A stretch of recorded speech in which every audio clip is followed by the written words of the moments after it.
Down along the left side of the screen is the staff bar. Here you will find the names of each of your staffs. By default, each is simply named staff. You can change the names in the Staff Manager, which is covered in a separate tutorial.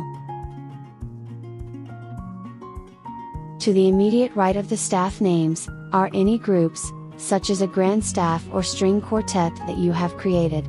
Groups are created and edited in the Actions menu under Group Settings. Groups are covered in a separate tutorial.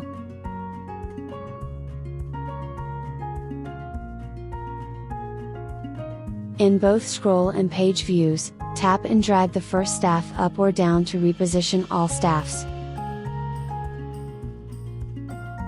Also in scroll and page views, tap and drag any interior staff to increase spacing between that staff and the staff just above it.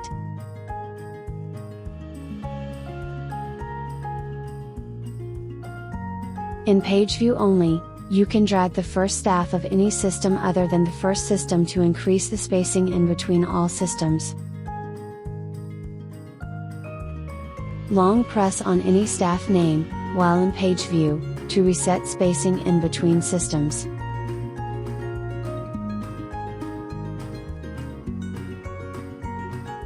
Back in scroll view, to add a new staff, either tap on the plus staff button found after the last staff, or select from the Actions menu. Add staff before selected, or add staff at end. And lastly, select all of the measures in a staff by double tapping on a staff name.